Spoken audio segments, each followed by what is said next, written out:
Good morning, students. Today we are discussing the exercise 4.6 again.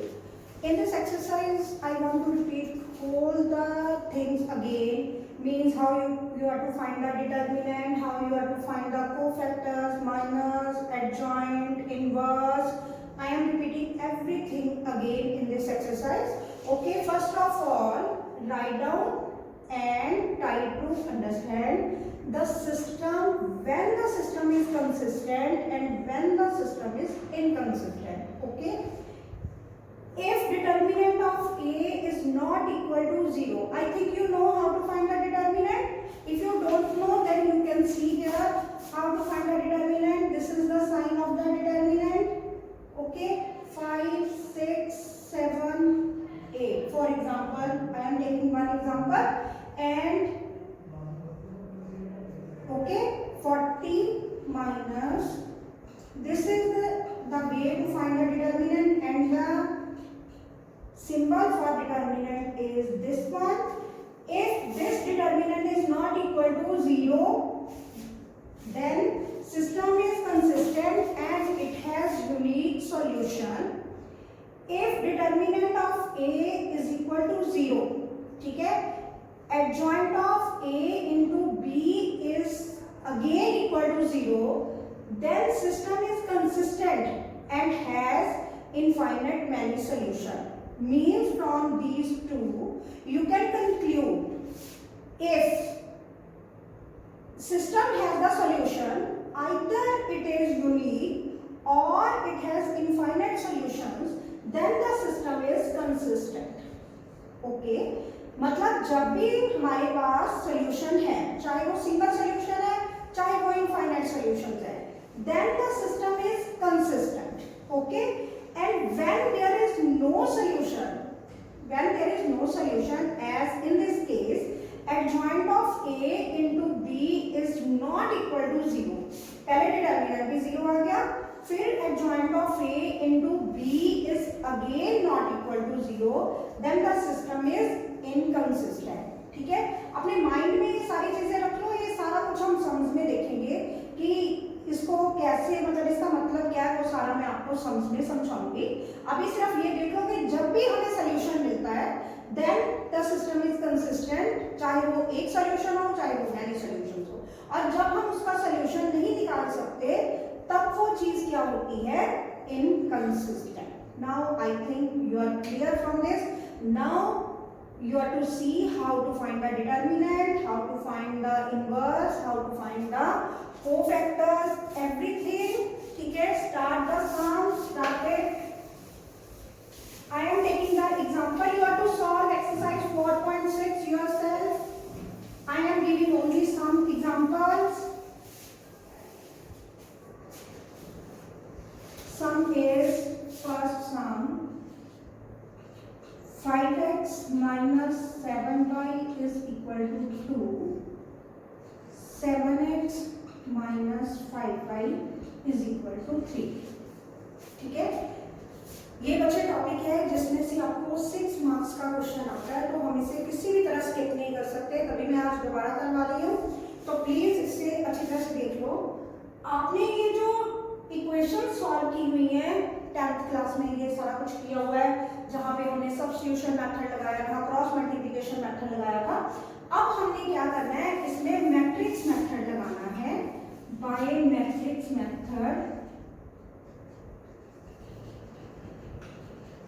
Bye matrix method क्या होता है matrix method, Ax is equal to, matrix method क्या है, Ax is equal to B. Now x is equal to A inverse into B. इसका मतलब क्या है, A inverse, x is equal to A inverse into B. Now the problem is to find A inverse. तो A inverse क्या होता है, adjoint of A over determinant of A. Adjoint of A means जो भी आपका है उसका adjoint निकालना, उसका डिटर्मिनेंट निकालना. अब आपको पता है कि जब भी डिटर्मिनेंट ऑफ ए अगर यहाँ पे 0 होएगा तो means A inverse, anything over 0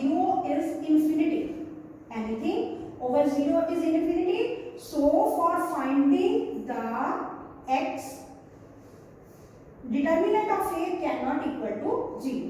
वो भी होता है कि अगर डिटर्मिनेंट ऑफ ए 0 है तो हमने कैसे फाइंड आउट करना है, पहले हम वो चीजें फाइंड आउट करेंगे when determinant of A is not equal to 0। जैसे मैंने अभी बताया कि अगर इनवर्स नहीं निकाल सकते हम तो adjoint of A into B लेके ही चलेंगे, वो बाद में करते हैं।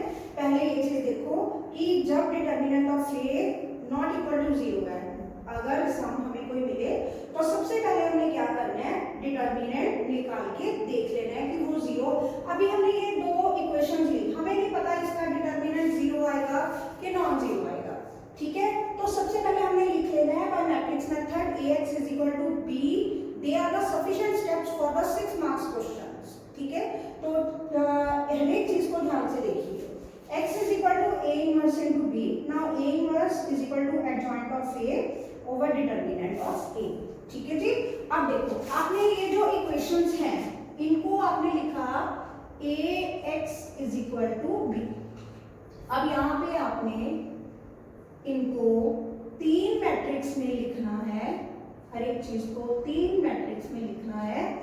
3 मैट्रिक्स में देखो फर्स्ट ये हमने ले लिए दोनों x के कोफिशिएंट्स, ये दोनों x के कोफिशिएंट्स हो गए, ये दोनों y के कोफिशिएंट्स, ये दोनों x के कोफिशिएंट, ये दोनों y के कोफिशिएंट, और x की जगह पर हम क्या डालेंगे, x एंड y जिनकी हमें वैल्यू निकालनी है, और इधर b क्या आ जाएगा 2 and 3।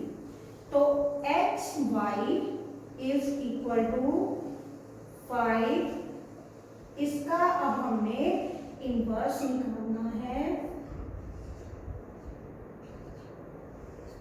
Now the problem is to find the inverse, ठीक है। ये देखो ये हो गई x और y की वैल्यू, अब ये आ गया इसका इनवर्स। इनवर्स के लिए पहले determinant a is equal to, पहले डिटर्मिनेंट निकालेंगे,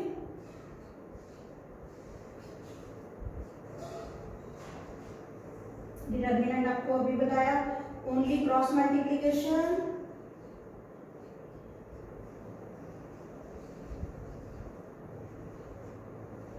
ठीक है। तो डिटर्मिनेंट आपका आ गया not equal to 0। Now determinant is not equal to 0, then we can find the adjoint and inverse, ठीक है। तो एडजॉइंट निकालने के लिए सबसे पहले मैं आपको स्टेप वाइज करवा रही हूं, तो पहले आपको माइनस निकालने सिखाऊंगी कि how to find the minus, then cofactors, then adjoint, सब कुछ मैं जो पीछे किया हुआ है तो दोबारा से सारा कुछ करके दिखाती हूँ आपको, और सब सारी चीज आपको क्लियर करूंगी, ठीक है। ये हो गया 5 माइनस 7, 7 माइनस 5। अब देखिए इसके माइनस, माइनस इस जगह को हमने लिखना है m11।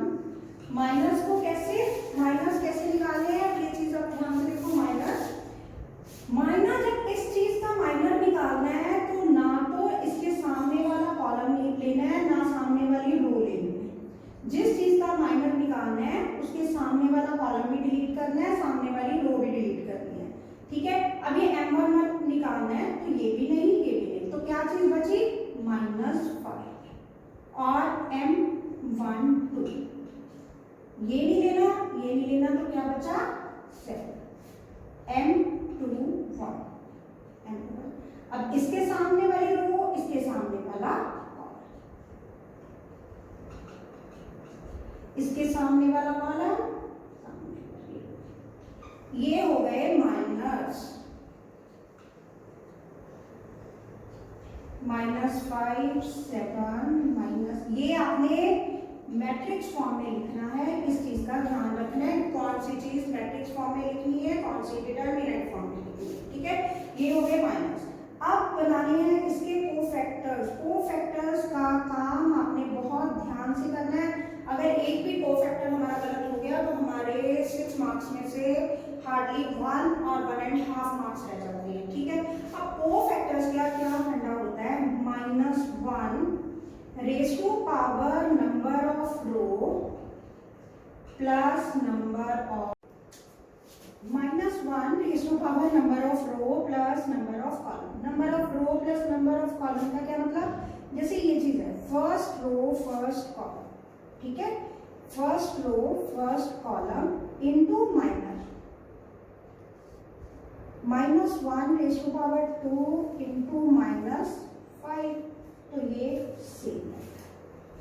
अब कोफैक्टर इसको हम लिख सकते हैं C11 then C12 -1 raise to power number of row plus number of column into इसका -1 रेज़ टू पावर 3 इंटू 7, तो क्या बना ये -7, ठीक है जी। देन अगेन अब ये हो गया M21 -1 raise to power 2 plus 1, ये हो गया आपका C21, तो -1 रेज़ टू पावर 3 इंटू -7, तो -1 into -7 is 7, same C22 -1 raise to power number of row plus number of column into M22, then it is 5. Whenever we are getting the even number, then you are not to change the sign of the minor, and whenever you are with the odd number, you have to change the sign, ठीक है। तो अब ये cofactors वाला जो हमारा matrix है वो कैसे बना, C11 C12 C21 and C2। तो आप ये भी देख सकते हो, अगर डायरेक्टली यहाँ से माइनस से कोफैक्टर लिखने हो तो पॉजिटिव नेगेटिव मीन्स एक साइड से शुरू करा हमने, पॉजिटिव नेगेटिव, क्योंकि वो इवन ऑड ऐसे चेंज होते जाएंगे, तो पॉजिटिव नेगेटिव ऐसे हम 3/3 का भी लिख सकते हैं और 2/2 का भी लिख सकते हैं, ठीक है। ये बन गए हमारे कोफैक्टर्स। अब adjoint,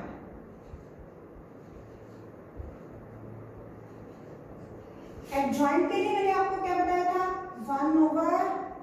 1/डिटर्मिनेंट of A into adjoint आपका आएगा चेंज ऑफ रो, एडजॉइंट आपका आएगा change of rose into columns and columns into rose. Change of rose into columns मतलब जो आपकी रोज है उनको कॉलम्स में चेंज करना और जो आपकी कॉलम्स है उनको रोज में चेंज करना, ये आपका आएगा एडजॉइंट। देन ए इनवर्स आएगा 1/डिटर्मिनेंट of A into adjoint of A, ठीक है, 1/डिटर्मिनेंट of A into adjoint of A. तो हमारा डिटर्मिनेंट आया था 24 और एडजॉइंट -5 7 -7, ठीक है, ये हमारा आ गया। अब हमने निकालनी है x की वैल्यू स्टार्टिंग से हमारा था, वहां पे हम पुट करेंगे। स्टार्टिंग से हमारे पास था x is equal to a inverse into b। Now after finding the a inverse you have to put your values in x is equal to a inverse into b। अब आप देख सकते हो हमारे पास a इनवर्स आया 1/24, ये चीज हमने निकाल ली है। b हमारे पास ऑलरेडी है, अब हम मल्टीप्लाई करके इसकी वैल्यू निकालेंगे। मल्टीप्लाई -10 इसको, ठीक है, रो को कॉलम के साथ, -14 प्लस, ठीक है जी, देखो क्या आया 1/24, इसको माइनस करा तो क्या आया 11 और 1, तो x की वैल्यू आपके पास क्या आ गई 11/24 और y की वैल्यू आपके पास क्या आ गई 1/। This is the way to find the values of x and y, ठीक है। अब ये हो गया 2/2 का एक सम। अब मैं इसी में 3/3 का एक सम आपको करवा रही हूँ।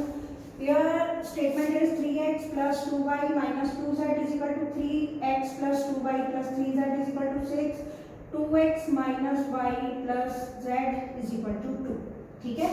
अब देखो सारा सम दोबारा से बाय मैट्रिक्स मेथड वही सेम चीज करवा रही हूँ आपको, बाय मैट्रिक्स मेथड आप लिखोगे A X is equal to B, X is equal to A inverse into B. अब हमारे पास तीन वेरिएबल्स हैं, तो जो x है हमारा वो तीन वेरिएबल्स में चला जाएगा। अब ये x के कोफिशिएंट, ये y के कोफिशिएंट और ये z के कोफिशिएंट इंटू b, इसका इनवर्स हम निकालेंगे।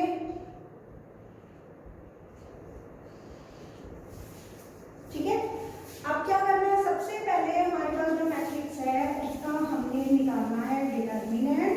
तो 3/3 का डिटर्मिनेंट आपने कैसे निकालना है, ये चीज देखो। डिटर्मिनेंट ऑफ ए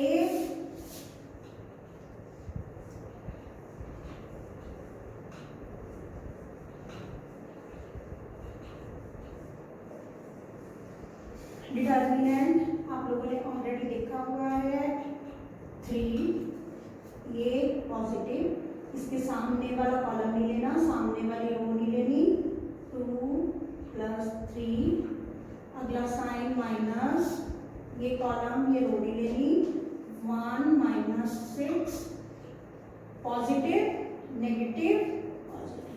ठीक है, अब -2, पॉजिटिव का मतलब जो साइन है वो एज इट इज, -1 -4। एक बार फिर से देख लो, 3 क्रॉस मल्टीप्लिकेशन, उसके सामने वाला कॉलम सामने वाली रो नहीं लेनी, बाकी जो बचे उनकी क्रॉस मल्टीप्लिकेशन 2 + 3, -2 1 -6, -2 -1 -4। ठीक है, 3 × 5 -2 × -5 -2 × -15 + 10 कितना आ गया आपका determinant 35। You can see it is not equal to 0। Now we can find the inverse. ठीक है, इनवर्स के लिए देखो पहले क्या करना है, माइनस निकालेंगे। अब हम जो माइनस निकालेंगे वो यहीं पे निकाल देंगे, इसको मैट्रिक्स माइनस, और मैं यहीं पे आपको कोफैक्टर्स निकालने सिखाऊंगी। पहले आपको सारा बता दिया कि कैसे आता है, अब हम थोड़ा शॉर्ट करने की कोशिश करेंगे। अब जैसे ये 3 है, इसके सामने वाला कॉलम नहीं लेना, सामने वाली रो नहीं लेनी, जो बचा उनकी क्रॉस मल्टीप्लिकेशन। ये देखो 2 + 3 5।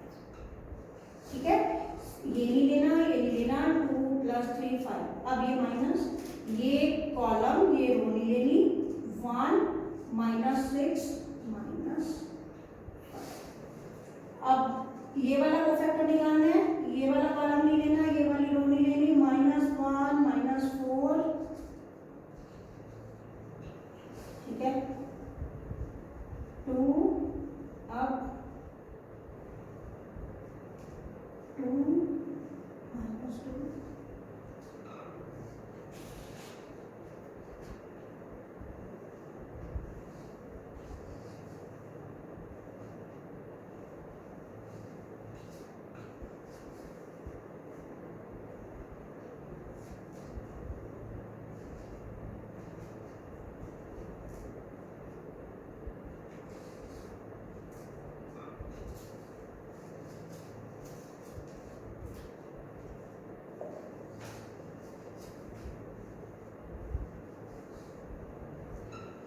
ठीक है, ये कोफैक्टर्स है। जिसका आपने कोफैक्टर निकालना है उसके सामने वाला कॉलम नहीं लेना, सामने वाली रो नहीं लेनी, और बाकियों की क्रॉस मल्टीप्लिकेशन एक बार फिर चेक कर लेते हैं अपने कोफैक्टर, ताकि क्योंकि कोफैक्टर में अगर एक भी गलती हो गई तो आगे सम आपका चेक ही नहीं होएगा।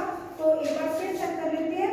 ये इसके सामने वाला कॉलम नहीं लेना, सामने वाली रो नहीं लेनी, तो 2 + 3 5। इसके सामने वाला कॉलम सामने वाली रो नहीं लेनी, तो 1 -6 -5। इसके सामने वाला कॉलम सामने वाली रो नहीं लेनी, तो -1 -4 -5। ये नहीं लेना, ये नहीं, 2 -2 0, ये 3 + 4 7, -3 -4 -7, 6 + 4 10, और ये नहीं लेना, 9 + 2 11, 6 -2 4। ठीक है, अब माइनस के बाद टर्न आती है हमारे कोफैक्टर्स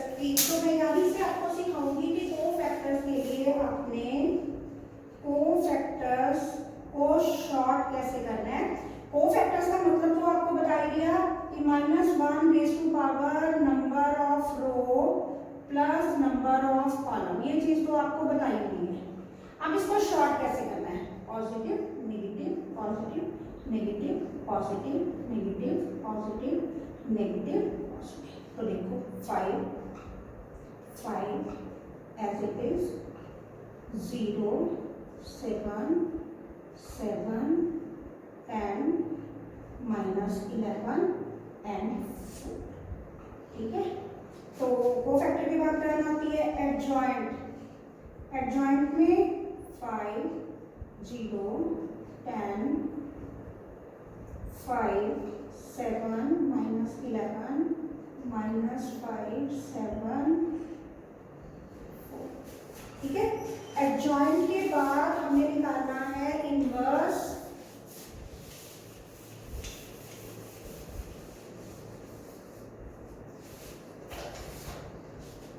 इनवर्स क्या होता है, 1/, determinant of A into adjoint of A. Determinant 35 और एडजॉइंट 35।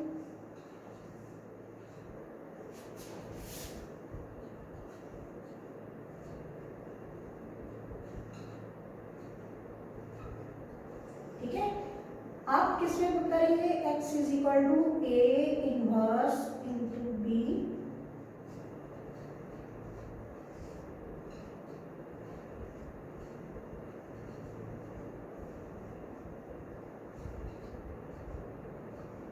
और b है हमारे पास 3 6। ठीक है, तो अब हम x y z की वैल्यूज निकालेंगे।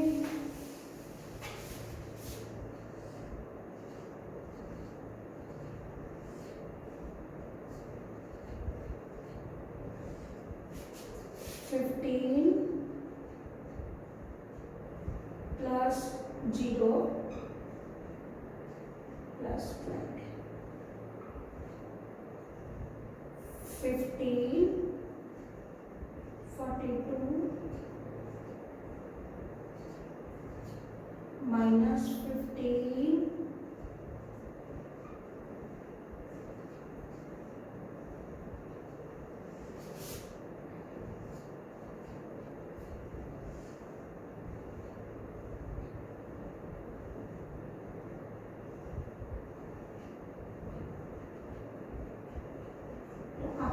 x की वैल्यू भी 35/35, y की वैल्यू भी 35/35 एंड z की वैल्यू भी 35/35।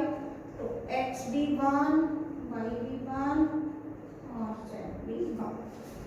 Now this is the way to find the values of x, y and z from 3 equations and from 2 equations. Now you can easily find out x, y, z if you are given 2 variables or you are given 3 variables. Okay.